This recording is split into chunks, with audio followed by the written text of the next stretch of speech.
mistake you make sometimes in business is that you gotta save, man. Save, save, save, save. You gotta live below your means for a period of time because in business, man, cash flow is king. If cash flow isn't consistent, you gotta have reserves. So for me, one of the biggest challenges was that early in entrepreneurship, I didn't save enough, man. I didn't have plans in place and I spent way more than what I made. If I'm a new entrepreneur in business, man, I'm stacking up as much capital as possible. I'm living in a place where, okay, cool, maybe if you're married, you have a spouse. If you're single, it's totally easy, but if you're a spouse, you have a spouse, you're married, you're saying, hey, honey, hey, husband, hey, whatever it is. We have to live below our means for a period of time. We're gonna stack paper and save and stack so we can reinvest back into our business.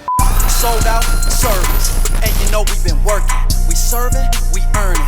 The watches, it's hurting. Big heart, but it started with Chris. Seen a lot when it comes to this biz. Don't serve, don't earn. They gotta shift keys to be a capitalist.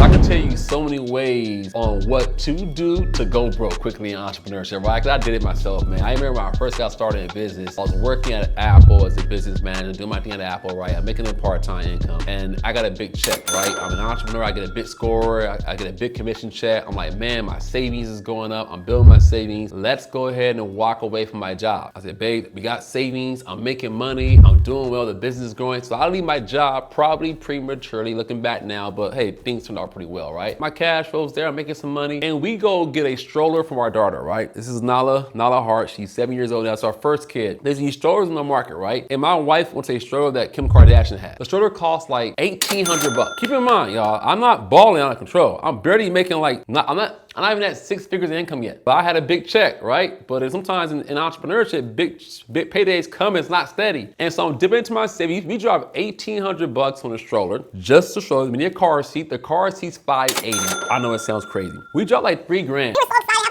I could have went to Walmart and got a stroller for $65. That would have worked just good enough, right? We're spending money faster than it's coming in. I think the mistake that most entrepreneurs make in the beginning is that cash flow comes in. They think cash flow is like their income. Like, hey, cash flow. No, you gotta save, pay taxes, put money away. So I'm spending this money. It's coming in. It's going out faster than it's coming in. Savings is going down. And I'm saying to myself, wait. At the rate we're going, I have to go back to work. And guess what? I ended up going back to work. And so the mistake you make sometimes in business is that you gotta save, man. Save. Do not spend. Do not go out there and increase your lifestyle when you get a big check, man. Like, you gotta live below your means for a period of time because in business, man, cash flow is king. And if cash flow isn't consistent, you gotta have reserves. So for me, one of the biggest challenges was that early in entrepreneurship, I didn't save enough, man. I didn't have plans in place and I spent way more than what I made. If I'm a new entrepreneur in business, man, I'm stacking us as much capital as possible. I'm living below my means. I'm living in a place where, okay, cool, maybe if you're married, you have a spouse. If you're single, it's totally easy, but if you're a spouse, you have a spouse, you're married, you're saying, hey, honey, hey, husband, hey, whatever it is. We have to live below our means for a period of time. We're gonna stack paper and save and stack so we can reinvest back into our business.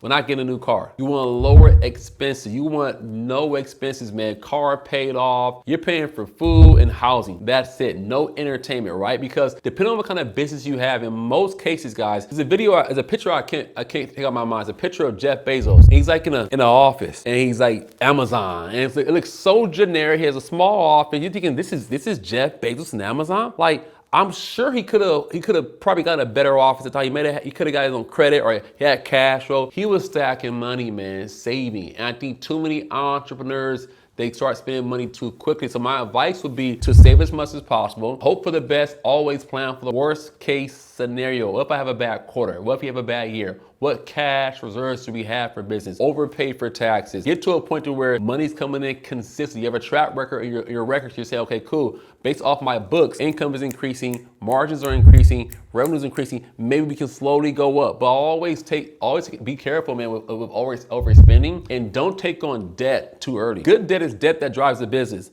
But personal debt, man, yes, that should be the last thing you think about, man. Like a new car, getting the new shiny house, man. Again, I see too many people getting big checks, big payouts and say, hey, I'm gonna get a new car or a fancy watch or some new outfits, man. Nah, for me, man, once I learned that lesson, I said, okay, cool. I went and bought a BMW 2010 cash for $5,000 at a lot. $5,000 for a BMW cash. I put $1,500 into a tune-up, got the transmission fixed, and rode that thing for about 2 years. I was riding this BMW for 2 years, man. 2010, it was clean though, right? It was a clean 2010 BMW. But guess what? I had no car payment. Had no car note. Had the lowest amount of car insurance on it, right? Cheapest car insurance possible. I wanted to save money. And guess what? When the opportunity came for me to expand, crazy how it happened, right?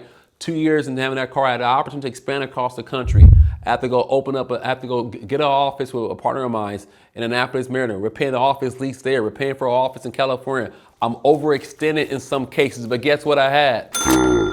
I didn't go buy a new car when I wanted to. I waited. And that opportunity gave me an opportunity to expand on the East Coast for my business, where our hub is now right near DC, near Silver Spring. In the beginning of my business, I would have invested more into myself. I think for most people in business at times, you're going into business, man, if you believe in your concept, your theory, your strategy, double down on it, man. Because at the end of the day, no one's gonna bail you the way you bail yourself, man. So I think people take it out of sight. They don't realize that investing into yourself in business is so important. How do you invest into yourself? You save, you buy more equipment, you go expand territories, you hire staff. Like, that's also investing. Investing is not always buying crypto or investing to an S&P stock. Investing can be, hey, I'm gonna hire staff. God, there's been times in my life where I wanted a new car.